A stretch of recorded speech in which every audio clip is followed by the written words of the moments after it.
Hermanos queridos, hermanas, es un momento de contraste para Susana y para mí entre el sentido de gratitud y también de despedida. A lo largo de estos días hemos estado compartiendo la comunión cristiana los unos con los otros. Hemos disfrutado, Susana y yo, mucho de vuestra amistad, de vuestra compañía. Hemos tenido tiempo para trabajar, tiempo para descansar un poco y sois muy queridos para nosotros. De manera que mañana temprano saldremos de viaje, regreso a casa, haremos una parada en el camino y estaré informando a la iglesia del encuentro con vosotros aquí en Almería y la iglesia estará orando por vosotros también. Gracias por todo lo que representáis de afecto entrañable y de comunión con nosotros. Pero esta mañana el tema que se ha elegido para cerrar las reuniones es llamamiento y vocación en la vida del creyente. Y yo dije, ¿de qué? Y quiero seros muy sincero esta mañana. Cuando salía del hotel, le dije a Susana, voy a hablar hoy de este tema, de un tema. Le dije el tema y comienza el culto. Y yo estoy siempre muy atento a la primera parte del culto, donde la alabanza condiciona la marcha del culto. Y hay una palabra que me ha llamado mucho la atención esta mañana y es la palabra gracia. Hemos cantado un hermosísimo himno que su origen es escocés y que dice: eres, Señor, mi fortaleza. Como ninguno, vives en mí. Y luego hay aquella parte, gracia, que me levantó. Y terminamos diciendo, has sido fiel. Por tanto, ¿qué derecho tengo yo a cambiar el tema que el Espíritu marcó para el culto? Así que quiero llamar vuestra atención a algo acerca de la gracia, que tiene que ver con el tema que se ha propuesto para cerrar este tiempo. La vida cristiana, el llamamiento cristiano, el testimonio cristiano, la orientación cristiana, el trabajo cristiano, la esperanza cristiana, descansa solo en una cosa: has sido fiel, has manifestado tu gracia. Porque por gracia sois salvos por medio de la fe, y esto no es de vosotros, es un regalo de Dios, no por obras, para que nadie se gloríe. Voy a tomar la promesa que yo creo que es la más corta de la Biblia. Y está en Santiago capítulo 4 y versículo 6. Vayamos a ese versículo de Santiago, epístola de Santiago capítulo 4 y versículo 6. Y leo de ese versículo, nos llegará esta mañana solamente la primera frase. Dice el texto bíblico: pero Él da mayor gracia. Esa promesa y esa experiencia es suficiente para nosotros esta mañana. Dios nos ha dado, nos da y nos dará siempre mayor gracia que cualquier circunstancia y que cualquier necesidad. La Biblia es el gran libro de la gracia. No hay ningún libro en toda la Escritura que no contemple la gracia. Desde el principio, la gracia fluye en la Biblia. Hay algunos, yo he leído a algunas personas que consideran que hay dos partes de la Escritura bien diferenciadas: la del Antiguo Testamento, en donde la ley y la justicia se manifiesta, y la del Nuevo Testamento, donde hay gracia, bondad y misericordia. Cuando Dios reveló su nombre a Moisés, Antiguo Testamento, habló de gracia y dijo que Dios es fuerte, poderoso, valiente, y manifiesta su gracia, su paz, su justicia para con todos. Por tanto, Dios es un Dios de gracia. La gracia de Dios se manifestó en el mismo instante en que el hombre peca. En la experiencia del hombre, quiero decir, se manifiesta allí hablándoles de un Salvador, de un futuro glorioso y de una esperanza cierta. Y la Biblia en el Nuevo Testamento traslada al Nuevo Testamento la experiencia de Dios del Antiguo Testamento. Misericordioso, clemente, lento para la ira, grande en misericordia. Y viene el Nuevo Testamento y esa misericordia se hace realidad visible en la persona de Jesucristo y nos alcanza a nosotros. Cuando hablamos de gracia en la Biblia, estamos hablando de uno de los elementos que sustentan el amor de Dios. El amor de Dios descansa sobre dos grandes elementos, la gracia y la misericordia. La misericordia es el amor en extensión. Dios ama siempre, permanentemente, no importa lo que yo sea, ni los problemas que yo tengo, Él me ama. Y dice que no hay cosa, dice la Biblia, que no habrá cosa que pueda separarme del amor de Dios que es en Cristo Jesús, Señor nuestro. Esa misericordia es pasar por el corazón la miseria mía y actuar conforme a esa necesidad.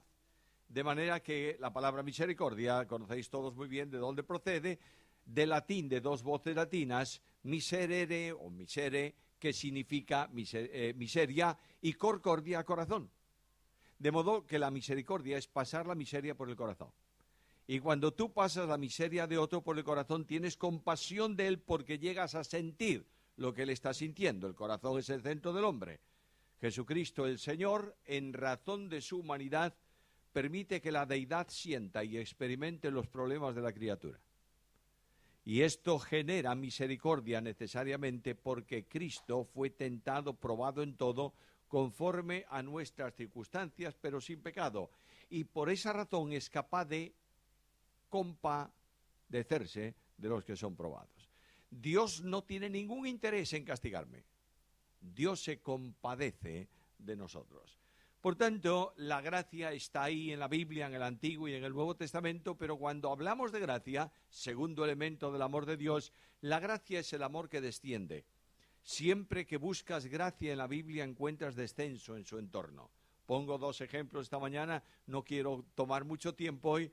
El primer ejemplo, Juan 1:14, y aquel verbo fue hecho carne y habitó entre nosotros y vimos su gloria, como del unigénito del Padre lleno de gracia. Luego la gracia hace que el Hijo de Dios venga desde el seno del Padre a la tierra, al mundo de los hombres y se haga hombre. Otro ejemplo, hay varios versículos, se me ocurre ahora mismo 2 Corintios 8:9, en donde leo estas palabras, porque ya conocéis la gracia de nuestro Señor Jesucristo, que por amor de vosotros se hizo pobre, siendo rico, para que vosotros con su pobreza fueseis enriquecidos.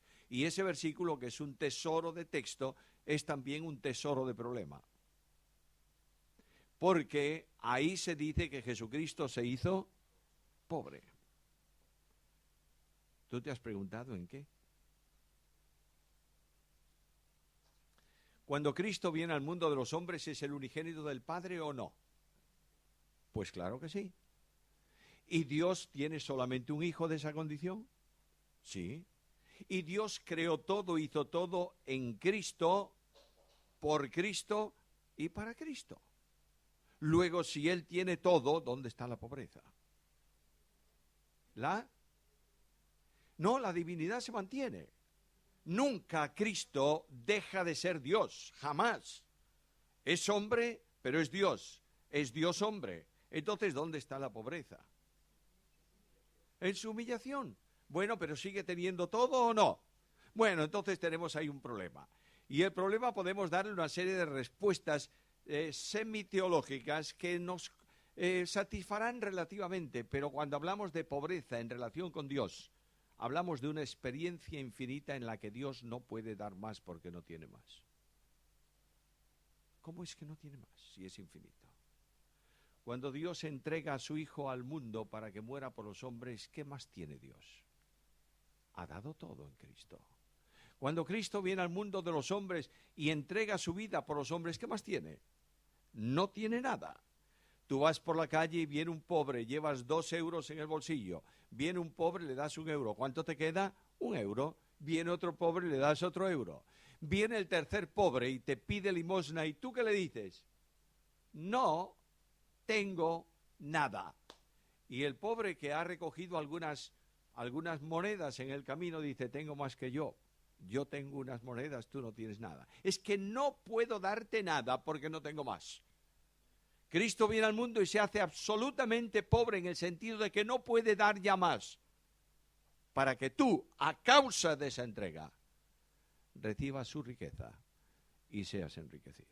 Qué impresionante dimensión. Ahora, cuando vamos a la gracia que hace descender a Dios, tengo que preguntarme cómo fluye, cómo aparece, dónde se manifiesta, por qué razón se hace. Y tengo que ir al versículo de Efesios capítulo 2, versículos 8 y 9, porque por gracia sois salvos por medio de la fe. Ahora, esa gracia fluye en la eternidad en salvación. La gracia es el amor de Dios orientado hacia el miserable para salvarlo. Y eso está en el plan de salvación. En cuanto Dios dijo, el Dios trino y uno dijo, salvemos al hombre, la gracia fluye del corazón de Dios. Pero tenemos otro problema teológico ahí. La Biblia tiene muchos problemas, ¿verdad? Bien, tenemos otro problema teológico y el problema es este. Todo lo que sale de Dios, el amor de Dios, la gracia de Dios, ¿es limitada o infinita? Bueno, infinita porque es Dios mismo. Luego, si el hombre destinatario de la gracia, el hombre pecador, no existe, porque no ha sido creado, porque el plan de salvación se produce, se genera, se manifiesta en Dios antes de la creación, de toda la creación del universo, antes de que pudiese contarse el tiempo, Dios determinó salvarnos. La gracia fluye del corazón de Dios y siendo infinita, ¿en dónde la ponemos? Y solamente hay un recipiente infinito que puede contenerla, su Hijo Jesucristo. De manera que cuando Juan ve a Cristo venir al mundo de los hombres y entrar en la dimensión de hombre, dice que la gracia y la verdad vinieron con o por medio de Jesucristo. La enorme dimensión, Dios da gracia, pero Dios da gracia superando cualquier circunstancia adversa para realizar su obra y su propósito. De manera que el apóstol Pablo en el plan de redención sitúa la gracia antes del tiempo, menciona aquel texto de 2 Timoteo 1:9, en donde dice que Dios nos salvó y llamó con llamamiento santo, no según nuestras obras, sino conforme a su propósito, y la gracia que nos fue dada en Cristo Jesús, ¿cuándo? Antes de los tiempos de los siglos. Ese es un hebraísmo para decir antes de que se pudiera medir el tiempo, es decir, antes de la creación. Ahora, esa manifestación de Dios en gracia se produce en la persona de Jesucristo el Señor. Jesús es Dios en encuentro de gracia. Por eso Dios viene al encuentro del hombre. Por eso Dios, para poder hacer la obra de redención, tiene que hacerse hombre. Por eso tiene que tomar una naturaleza humana. Por eso tiene que producirse en la historia de los hombres el milagro de la concepción virginal de Jesucristo. Por eso el Dios de la gracia escoge por soberanía a una mujer llamada María, a quien la Biblia da 3 títulos que no da a ninguna otra persona. Le llama bendita, le llama bienaventurada, le llama llena de gracia. Por tanto, hemos de tener mucho respeto con esa persona. Los evangélicos somos muy curiosos. Bueno, somos hombres. De manera que lo que nos interesa lo colocamos sobre todo y lo que no nos interesa lo tiramos a la papelera. Yo puedo predicar de Jonás, que fue a Nínive de excursión, escapando de Dios, puedo hablar de Jonás 1 hora, pero ¿cuántas veces se predica de la Virgen María en la iglesia?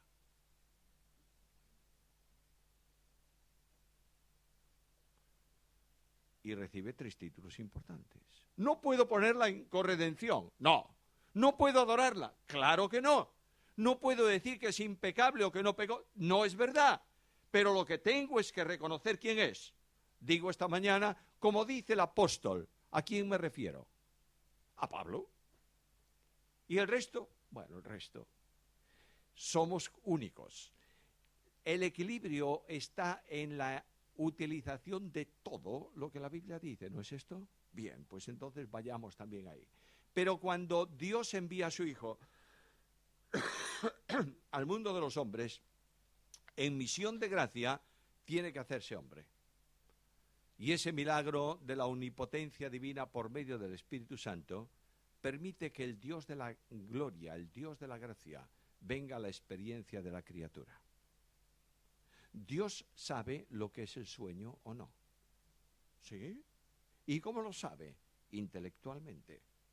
Pero cuando Cristo está en el mundo y tiene sueño y cansado se duerme en el barco movido por el temporal, Dios, por medio de la naturaleza humana de Jesucristo, llega al conocimiento vivencial de lo que es el sueño. ¿Tiene hambre Dios? No, porque Él alimenta a todas las criaturas.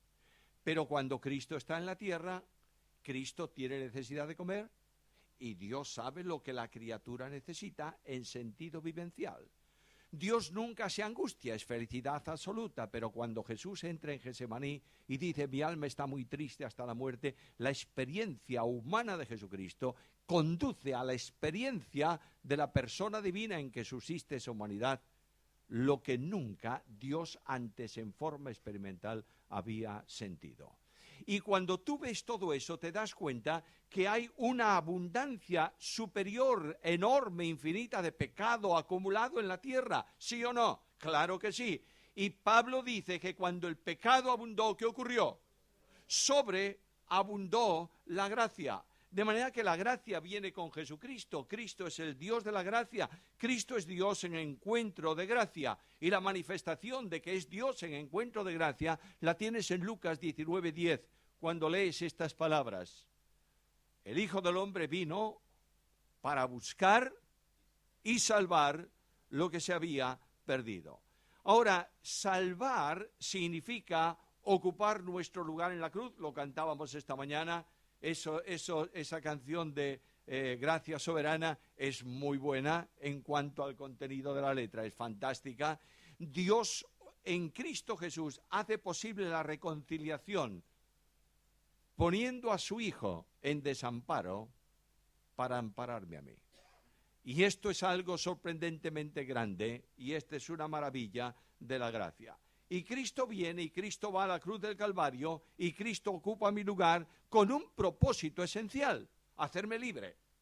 De manera que cuando voy a la carta a los Hebreos, yo leo allí que el Hijo participó de carne y sangre para librar a los que por temor a la muerte estaban durante toda su vida sujetos a esclavitud. Viene para liberarme, viene para hacerme un pueblo libre. El pueblo de Israel en la antigüedad era un pueblo condicionado por formas, por estructuras religiosas, por leyes. La Iglesia de Cristo es un pueblo libre. No para hacer lo que quiere, sino para hacer lo que debe. Y lo que debe hacer la Iglesia es lo que Cristo hace, por identificación con Cristo. Soy libre para que el pecado no condicione mi andar y pueda caminar en novedad de vida. Soy libre para poder servir desinteresadamente y entregadamente al Señor, para, como dice Pablo en Romanos 12:1, ofrecer mi cuerpo en sacrificio vivo, santo, agradable a Dios, que es mi culto racional. Cristo viene, la gracia viene para llamarme ¿a qué? Llamarme a la experiencia de libertad. Dios no tiene ninguna necesidad de llenar el cielo de personas. Pero Dios tiene la enorme disponibilidad de hacer libres a los esclavos.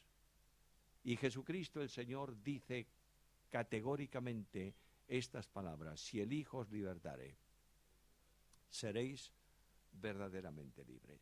No está diciendo el Señor que el Hijo me liberta en el pasado y se terminó, ya soy libre. Sí, soy libre de la penalidad del pecado. Ya no hay condenación para mí. Pero a lo largo del tiempo de mi vida cotidiana, si Él no me libra, en el instante en que Él no me libra, soy esclavo. ¿Entendéis esto? De manera que vivir la vida cristiana es algo tan simple y sencillo como vivir a Cristo. Sabéis que este es mi versículo favorito. Si alguien me dice, ¿cuál es tu versículo favorito en la Biblia? Filipenses 1:21, porque para mí el vivir es Cristo. Ahora el texto dice algo más, y el morir es ganancia. Bien, eso lo dejo para otro momento. Ahora, nos da libertad, pero Cristo nos da esencialmente esperanza. Esta mañana nuestro hermano hablaba de que el partimiento del pan trae el recuerdo, aviva el recuerdo, despierta el recuerdo ¿de qué? De la venida del Señor. El Señor, cuando instituye la cena, dice, haced esto en memoria de mí hasta que venga. Por tanto, la venida de Cristo forma parte de la experiencia cristiana. Y ahí tienes la promesa del Señor, que te recuerdo esta mañana. Juan capítulo 14, versículos 1 al 4. No se turbe vuestro corazón. Creéis en Dios, creed también en mí. En la casa de mi Padre muchas moradas hay. Si así no fuera, os lo hubiera dicho. Voy pues a preparar lugar para vosotros. Y si me fuese y os preparase lugar, vendré otra vez. Y os tomaré a mí mismo, para que donde yo estoy, vosotros estéis conmigo. Y sabéis a dónde voy. Y sabéis el camino. La esperanza cristiana no tiene nada que ver con el cielo. Alguien me va a decir, ¿qué dice este hombre? ¿Esperas el cielo o no? Sí, claro, yo también, claro. ¿Y esperas el reino de Dios? Por supuesto, naturalmente que sí, es mi esperanza y la tuya. ¿Y esperas cielos y tierra nueva? Claro, ¿es tu esperanza? Sí, pero nuestra esperanza se concreta no en cosas, en una persona. Cristo es, Colosenses 1:13, Cristo es en vosotros esperanza de gloria. La gracia actúa en salvación. ¿Recuerdas esa experiencia tuya?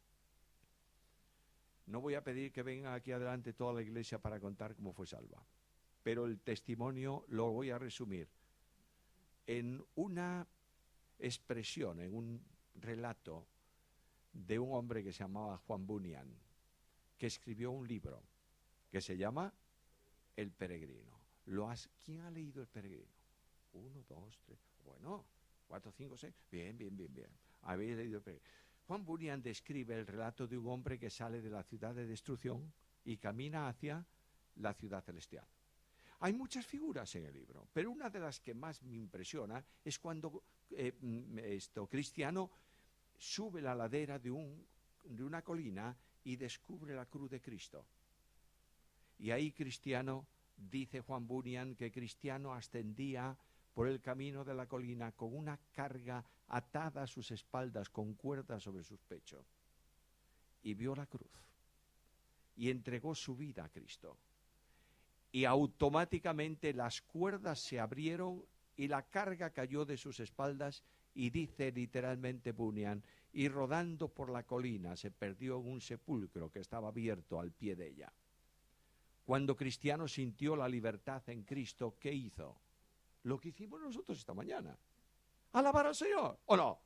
Y Cristiano canta aquel hermoso himno que dice: vine cargado con la culpa mía de lejos, sin alivio a mi dolor, mas en este lugar, oh, qué ventura, mi solaz y mi dicha comenzó. Aquí cayó mi carga, y su atadura en este sitio rota yo sentí. Bendita cruz, bendita sepultura, y más bendito quien murió por mí. Ahí tienes la experiencia de la gracia. Y Santiago me dice esta mañana, pero Él da mayor gracia. Ahora, si la gracia actúa en salvación, la gracia actúa también en posición, es decir, en la vida cotidiana. Dios nos ha llamado con un propósito. Juan capítulo 1, versículo 12, leemos aquellas palabras: a todos los que le recibieron, esto es, a los que creen en su nombre, le ha dado potestad, autoridad, derecho de ser hechos hijos de Dios. Luego, lo que Dios quiere es que la familia suya en la tierra descanse en una posición en Cristo que solo es posible por la gracia. Dios me toma de mi miseria, Dios me conduce al Salvador, el Espíritu me levanta de donde yo estoy cuando ejerzo fe salvadora en el Señor, me coloca en Cristo, y la vida de Dios, vida eterna, viene a ser la vida personal de cada uno de nosotros. ¿Sabes que tienes vida eterna o no? ¿Y estás viviendo esa vida eterna? Satanás no quiere que tú vivas la vida eterna, porque la vida eterna es una vida de gozo y de paz en el Espíritu Santo. Siempre tendrás un problema en tu vida que te va a amargar la existencia, porque Él no quiere que tú seas feliz. Pero Dios te ha colocado ahí para muchas misiones. Una de las misiones que como iglesia tenemos es de ser reyes y sacerdotes, para ministrar en el nuevo santuario de Dios, que es la iglesia de Jesucristo. Y dice el apóstol Pedro en carta segunda, capítulo 2 y versículo 5, que nosotros somos real sacerdocio, nación santa, pueblo adquirido por Dios, para que anunciéis las virtudes de aquel que os llamó de las tinieblas a su luz admirable. Mirad qué bendición tan grande. No dice que habléis de virtudes, que proclaméis las virtudes, que exhibáis las virtudes. La virtud de Jesucristo no es una descripción teológica que concluye ahí, es una experiencia de vida para el creyente. Por tanto, todo lo que Cristo es en su dimensión moral como hombre es el camino que yo tengo por delante. Dios me hace sacerdote, gente santa, pueblo adquirido por Dios. Y me dice el apóstol Pedro para que ofrezcamos sacrificios espirituales, agradables a Dios. Esta mañana hemos estado adorando, ¿sí? Bien. Y hemos cantado extraordinariamente bien. Bueno, más o menos bien. ¿Hemos desafinado un poco? Yo creo que sí. Y el Señor, vaya congregación, vaya forma de cantar. No. Dios no tiene ningún interés en lo que tú haces, como lo haces, sino en donde tú estás. Tú eres acepto para Dios porque estás en Cristo. Y tú eres perfecto para Dios porque estás en Cristo. Esta mañana nuestro hermano mencionaba la costumbre un tanto extraña de no participar de la cena del Señor porque tienes pecado sin confesar. Si tienes pecado sin confesar, no estás en condiciones de estar en el culto, no de participar en la cena. Por tanto, lo que tenemos que hacer nosotros es enterarnos de una vez por todas que el Dios de la gloria, a pesar de lo que yo soy, me ve acepto en Cristo. Esto no significa que yo pueda practicar el pecado o que yo peque tranquilamente, porque como estoy en Cristo, el que peca tranquilamente posiblemente nunca ha estado en Cristo. ¿Entendéis lo que quiero deciros? Ahora viene la gracia y nos hace además adoradores en un culto que no tiene formas, sino que como sacerdotes somos a su vez templo, decía el otro día, y también sacrificio. No tengo que correr a un lugar determinado, yo voy mañana a mi trabajo, vais al trabajo, yo mañana estaré viajando, vais a vuestro trabajo mañana y el templo de Dios va con vosotros.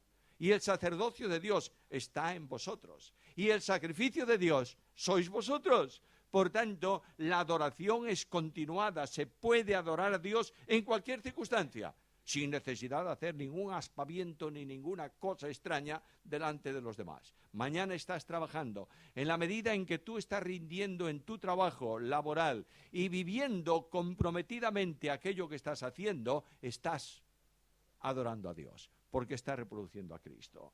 De manera que aquí tenemos una vida en donde los sacerdotes, que somos nosotros, además de hijos, podemos adorar a Dios. Pero además la vida cristiana en la gracia nos permite, nos da capacidad para tres cosas que son imposibles para el hombre.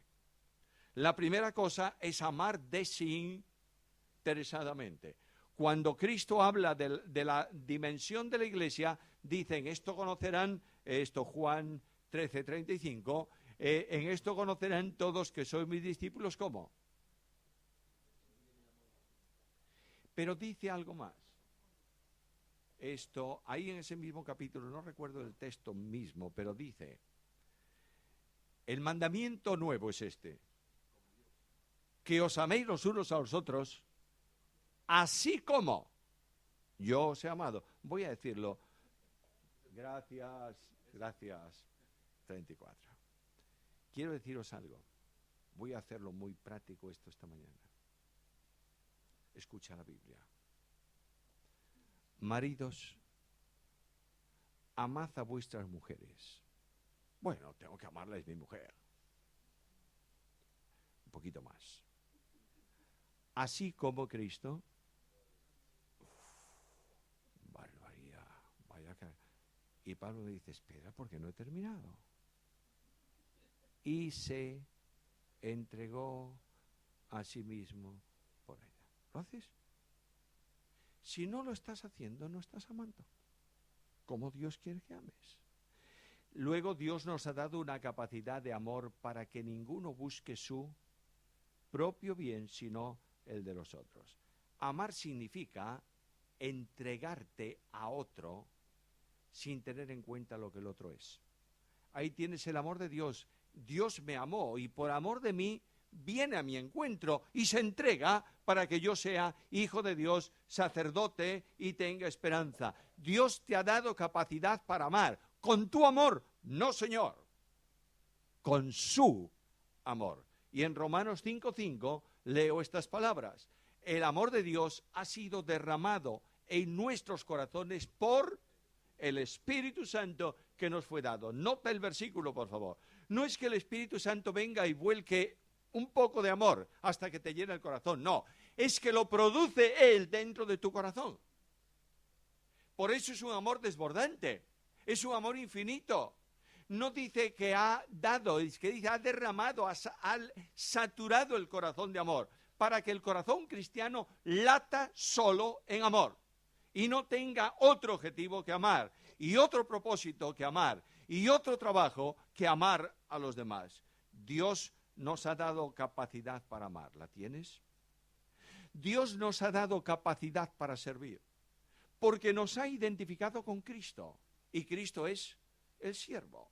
Luego, en la vida cristiana, no se puede hablar de vida cristiana sin hablar de servicio. Es más, primera carta a Tesalonicenses, en el capítulo 1 y en el versículo 9 y 10, y por ahí, dice el apóstol Pablo que todos dan testimonio de cómo os convertisteis de los ídolos a Dios para servir al Dios vivo y verdadero.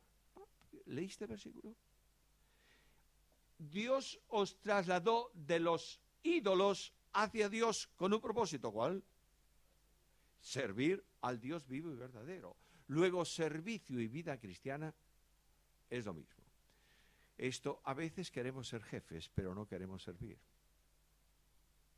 En nuestra iglesia hay una persona, un hermano, que tiene un enorme deseo de ser jefe y no de servir. Y estábamos una vez en una reunión general de iglesia y estábamos buscando recomponer el grupo de mantenimiento. Y dijimos, bueno, los que puedan ser electricistas, ofrézcanse, por favor. Y de ese grupo saldrá el jefe, el líder, el responsable. Y un hermano se levantó y dijo, yo quiero ser el responsable, el líder, el jefe. Y terminó la reunión y como no se acordó que fuese el jefe, dije, ¿por qué no? Y dije, precisamente por eso, porque lo has pedido. Lo que yo tengo que estar dispuesto no es a mandar, es a servir. Y cuando tú estás dispuesto a servir, tu vocación es servir a los demás. ¿Por qué? Porque en gracia Cristo te ha servido a ti. Capacidad para servir, pero también capacidad para ser santo. Claro, sed santos como yo soy santo, dice eso el versículo. No. Sed santos porque. Acaba de trasladar una traducción que es correctísima. Sed santos así como. Como yo soy santo y estoy haciéndome vida en tu vida, tú no tienes otra forma de vida más que de ser santo.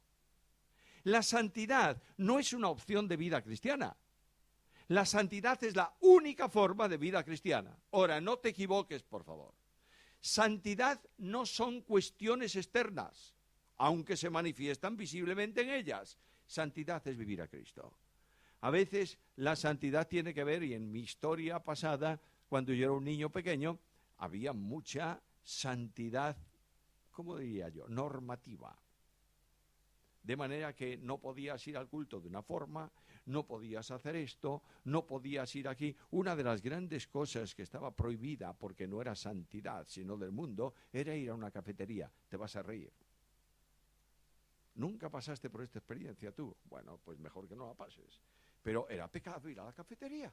¿Por qué? Porque eso era cosas del mundo. Y no se te ocurra pensar en ir a pasar por donde había una fiesta, una verbena, se llaman verbenas aquí. Bueno, ni se te ocurriese tal cosa. En mi ciudad hay una fiesta que dura un mes, las fiestas de la ciudad, pero hay una semana muy especial en donde se hace una quema de fuegos artificiales con música sobre el mar. Es una belleza. Cuando yo era niño no había música, porque casi no había altavoces, o no había altavoces, no sé si había o no, pero no había música. Había música en la fiesta.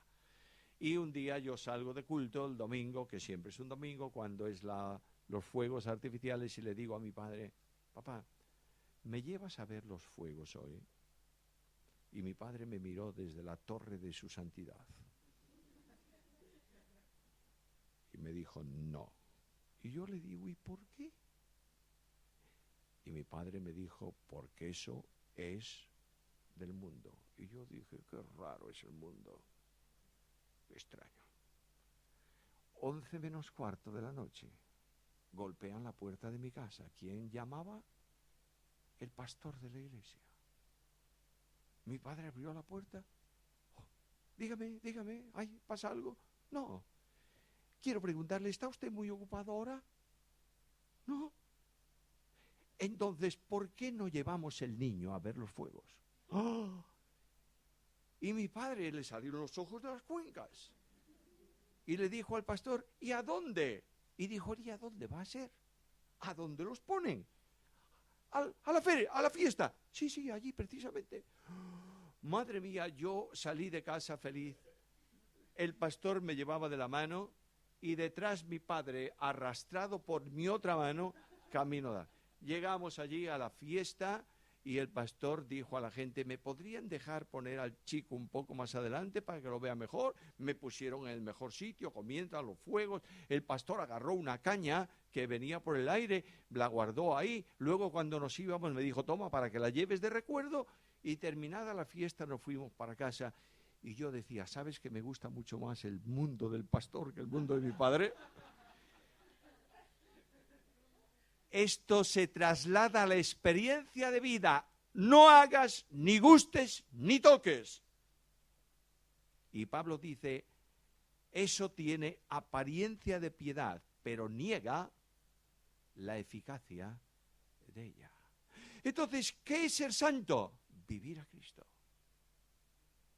En la medida en que el Espíritu Santo reproduce a Cristo en la vida, tú eres santo. No importa dónde tú estés. Pero el camino de la vida cristiana es un camino de pruebas. Ese evangelio semilai, que no es un evangelio, por lo menos correcto, que dice, cree en Cristo y serás feliz, ¿es verdad?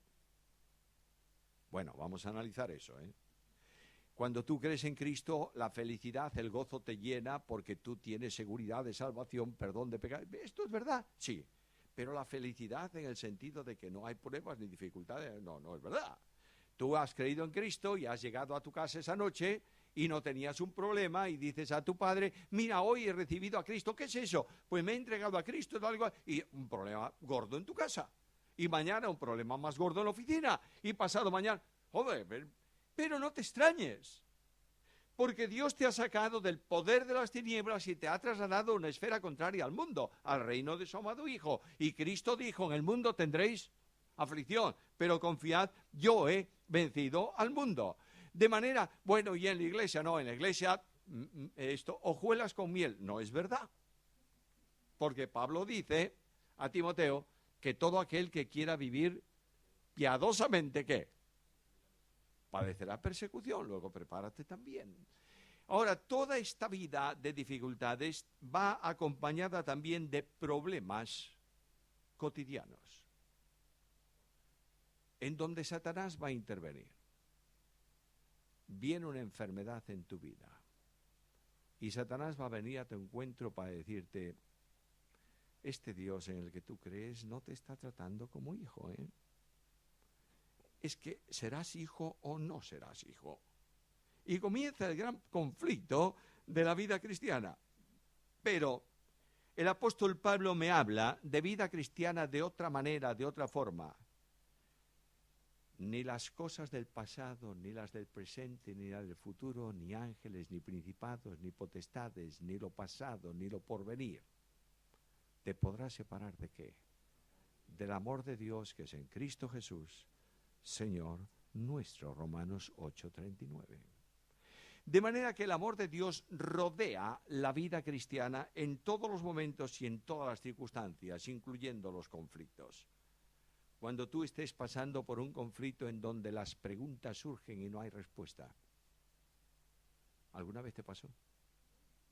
Que tú has preguntado ¿por qué? ¿Sí o no? Bueno, es que es muy malo preguntar a Dios ¿por qué? Porque lo que hay que preguntar a Dios, ¿qué es? ¿Para qué? Bueno, fantástico. A mí los héroes de la fe del tiempo presente me encantan, pero yo no soy un héroe de fe. Mi fe es así de chica, es como un pábilo que humea, como una caña que se rompe. ¿Hago mal con preguntarle a Dios por qué? No, Santiago me lo dice. ¿No sabes por qué vienen las pruebas? Pregúntale a Dios. Y dice, no se va a enfadar contigo. Ahora hay algo muy interesante en todo esto. Y es que todas las veces que yo le pregunté a Dios por qué, ¿qué hizo Dios? Callarse. Aún no he recibido una respuesta. ¿Y por qué? Digo yo, pero ¿por qué no me dices por qué? Bueno, porque no lo entenderías. No. Porque mis caminos son mucho más altos que tus caminos y mi pensamiento mucho más alto que tu pensamiento. ¿Qué te voy a explicar yo? ¿Cómo te voy a explicar yo? Si no lo entiendes. De manera que lo único que te hago es decirte la palabra del versículo, pero Él da mayor gracia. Y cuando tú estás pasando por el valle más amargo de tu experiencia de vida, cuando la vida parece que te pesa y que no quieres seguir viviéndola, puedes escuchar la palabra del Señor que te dice, no temas, yo estoy contigo. La gracia fluye en bendiciones. Hace muchos años yo he tenido muchas experiencias en el ministerio, como podéis suponeros. Próximo septiembre, si llego allá, va a hacer 35 años en el pastorado de la misma iglesia. Entonces, con 35 años más la experiencia que tenía de antes, ya es bastante tiempo para saber muchas cosas de la obra y de las cuestiones que pasan. Y estaba yo una vez atravesando un problema ministerial terrorífico y había alrededor de mí un grupo grande de personas que estaban angustiándome en vez de ayudándome. Y una mañana yo me levanté lleno de angustia. Tanto así que no quería ni leer la palabra ni orar. Y dije al Señor, Señor, necesito tu ayuda de forma especial. Y comencé a leer el Salmo 23. Esos versículos del Salmo 23 iban pasando y a mí no me decía nada, perdonadme, que diga, sea tan franco con vosotros. Y de pronto llega el versículo 5 del Salmo 23. Aderezas mesa delante de mí en presencia de mis angustiadores. Y ahí mi mente se paró. Es como si el Señor me preguntase, ¿qué tienes a tu alrededor, Samuel? Angustiadores. ¿Y qué están haciendo? Angustiándome. Bueno, es su oficio, no le pidas otra cosa que angustiarte. Y de pronto el Dios de la gracia separa con su mano los angustiadores y pone una mesa y dice, siéntate, vamos a dialogar tú y yo. Y la gracia de Dios supera cualquier angustia en la vida del creyente. ¿Por qué? Porque Él da mayor gracia. Hace varios años yo conocí a este hombre cuando ya era un hombre muy viejo. Había un hombre en Portugal, misionero, fundador de iglesias, inglés. Cuando la guerra europea, la guerra mundial, la Segunda Guerra Mundial, los ingleses, el gobierno inglés pidió a los ingleses residentes en España y en Portugal que partieran para Inglaterra porque había peligro, riesgo de que los alemanes entrasen, por lo menos se aliasen con España y con Portugal. Y muchos misioneros marcharon a Inglaterra. Y este hombre en Portugal dijo a su esposa, yo no voy a ir mientras el Señor no me lleve. Pero no hay ninguna razón para que tú y las dos chicas 2 hijas, os quedéis aquí. Así que las embarcó un viernes en un mercante inglés camino de su país. Tenía que llegar este mercante, este barco de pasajeros y carga, tenía que llegar el domingo a la mañana. El domingo a la mañana no llegó. Y el hombre dijo, bueno, se habrá atrasado. Y cuando salía por la tarde para la reunión de su iglesia, de su casa, desde su casa, un oficial de la embajada inglesa lo paró en el camino y le dijo, ¿es usted fulano de tal? Sí, tengo este cable para usted, quiero que lo abra y lo lea. Abrió el cable y lo leyó. Y ponía, sentimos comunicarle que el vapor, con el nombre de vapor, ha sido torpedeado por un submarino alemán. No hay supervivientes. ¿Tú te imaginas el impacto y la pregunta? ¿Por qué? Yo me he quedado para servirte, ¿por qué? Y él se fue, puso el cable en su Biblia y se fue al culto. Predicó el Evangelio. Y después de predicar el Evangelio, dijo a la iglesia, yo quiero leeros la noticia. Y leyó el cable. ¿Te imaginas toda la iglesia? Y cuando toda la iglesia estaba conmocionada, él dijo, hermanos, vamos a cantar un himno y vamos a casa. De paz inundada mi senda ya esté, o cúbrala un mar de inquietud. No importa el camino que sea, diré, estoy bien con Jesús. Ahí tienes la gracia de Dios. Actuando en los momentos de pruebas y de dificultades. ¿Cuántas veces cantamos, y es un coro que yo amo mucho, que dice, sendas Dios hará? Donde quieras, donde creas que no hay, Él obra por caminos.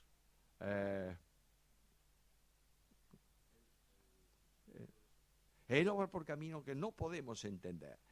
De manera que Dios abre sendas, porque su promesa es esta. Él da mayor gracia. Por último, gracia en salvación, gracia en sustentación, en ayuda, en vida cristiana, en santificación, gracia en glorificación.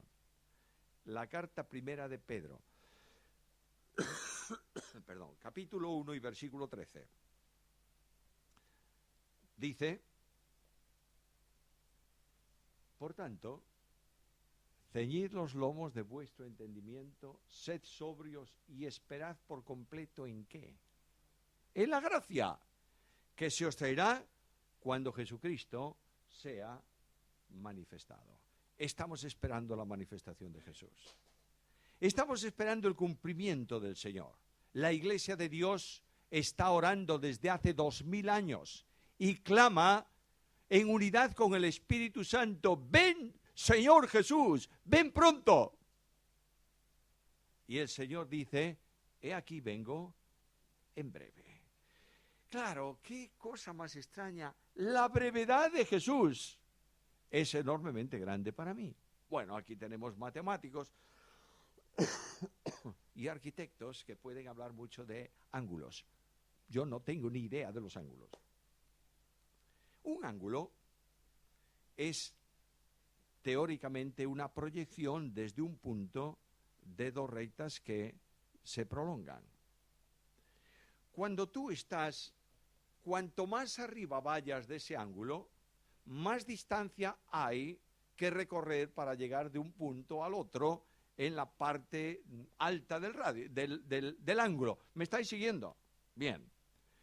Ahora, cuanto más bajas hacia el punto, menos distancia. Y en el punto no hay distancia. Dios es el punto de proyección del tiempo. Yo estoy muy arriba. La distancia para llegar al final es muy larga para mí, pero para Dios no existe distancia. Y aquellos que están en la presencia del Señor, que nos han precedido en comunión con Cristo, vinculados a Cristo, están muy cerca de Jesús, ¿verdad? El tiempo para ellos discurre diferente que para mí. Y la gran bendición es que cuando Él dice, vengo pronto, me dice, levanta los ojos y mira el final. El final de la senda en la gracia es el encuentro con Jesús. El Señor prometió en ese capítulo de Juan 14, 1 al 4, promete el Señor, os tomaré, ¿a qué? A mí mismo. Hay un viejísimo himno antiguo, himno en nuestro antiguo himnario que decía, do Cristo está, el cielo está, y Cristo está en mi corazón, morando en mí derrama paz y toda pura bendición. Ahora mira esto, por favor. Si el cielo está vinculado con Cristo, si el encuentro es con Cristo, si la esperanza es Cristo, ¿por qué no vivir el cielo ya? Lo puedes vivir en la medida en que estás viviendo a Cristo. ¿Esperamos a Jesús? Sí, por supuesto. Esperamos a Cristo en cualquier momento, en cualquier momento. Y Cristo nos va a llevar a un lugar fantástico que prepara para nosotros. ¿Es así? Es así. ¿Quieres en tu casa hoy con calma leer sobre ese lugar? Capítulo 21, capítulo 22 del libro de Apocalipsis. Y en el capítulo 21, 4, leerás estas palabras. Y enjugará Dios toda lágrima de los ojos de ellos. Y allí no hay muerte, ni habrá llanto, ni clamor, ni dolor, porque las primeras cosas pasaron. De manera que Dios prepara un lugar de paz perfecta para ti, que te regala a causa o como consecuencia de la gracia. Nuestros ojos tienen que tener proyección celestial. Pablo dice en Colosenses 3, ya que habéis resucitado con Cristo, ¿qué? Buscad las cosas de arriba, o poned los ojos, la mira, la vista, en las cosas de arriba. Bueno, tú sabes muy bien lo que significa ese versículo, ¿verdad? A veces los creyentes queremos que la iglesia haga lo que tú no puedes hacer. ¿Te imaginas lo que sería para ti ir desde aquí a tu casa hoy, caminando así? Te llevarías los árboles por enfrente, las farolas de la luz, las personas. No darías 4 pasos sin un golpe. No, ¿tú cómo vas a tu casa? Mirando en plano horizontal. ¿Dónde estás tú? ¿Sentado con Cristo dónde? Entonces, el plano horizontal de tu vista espiritual, ¿a dónde es? ¿En dónde estás? Las cosas de arriba. Y ahí la vida adquiere una experiencia nueva, una experiencia diferente. No hay que esforzarse, simplemente mirar en el plano donde está Jesús. Vosotros conocéis, y termino con esto, vosotros conocéis a un hombre en España, canta, yo creo que muy bien, tiene una música muy linda, que se llama Marcos Vidal. ¿Conocéis? ¿Os acordáis de aquella canción? Solamente una palabra, solamente una oración, cuando llega a tu presencia, oh Señor. No me importa el lugar de la mesa en que de estar, ni el color de mi corona, si la llego a alcanzar. Y ahí va desarrollando toda esa sugerencia de encuentro con Cristo y dice, quiero verte de rodillas y perderse mi mirada en tu mirada, y que pase mucho tiempo y que nadie diga nada, porque estoy viendo al Maestro cara a cara. Esta es la esperanza. Y el versículo viene a mi encuentro esta mañana y me dice, pero Él da mayor gracia. Un niño vivía en la casa con sus padres y su abuelo. El abuelito contaba una historia al niño todas las noches antes de irse a la cama. El abuelo tenía un despacho en la parte alta y el abuelo se encerraba en el despacho, pero siempre con la puerta abierta, la luz encendida, leyendo, meditando, en fin, haciendo cosas en el despacho, y el nieto pasaba por el despacho, entraba corriendo, el abuelo lo tomaba en sus rodillas, le contaba la historia y se iba a dormir. Un día el Señor llevó al abuelo a su presencia y el niño subía a la cama acompañado de su papá. y pasó por el despacho del abuelo y dijo al padre: papá, qué triste, no hay luz en el despacho del abuelo. Y el padre le dijo: bueno, duerme, mañana te explicaré esto. Llegó al otro día, despertó el niño, un día brillante y hermoso de sol, y el padre le llamó y le dijo: vamos a levantar las persianas. Levantó las persianas y el raudal de luz entró en la habitación. Y el padre le dijo al niño: levántate y enciende la luz. Y el niño le dijo al padre: ¿para qué? Si hay luz suficiente de afuera. Y el padre le dijo: ¿sabes por qué no hay luz en el despacho del abuelo? Porque ya brilla para él el sol y no tiene necesidad de luz. Esta es la esperanza de mi vida y la esperanza tuya. Aquellos que han pasado en nuestra vida, que nos han precedido, están disfrutando de la gloriosa presencia de Jesús. Tú y yo podemos seguir disfrutándola hoy en nuestra vida, esa experiencia, y cuando venga la prueba mañana, lunes en el trabajo o en tu casa, recurre a esta verdad. Pero Él da mayor gracia. A Dios la gloria y a nosotros sus bendiciones por Cristo Jesús.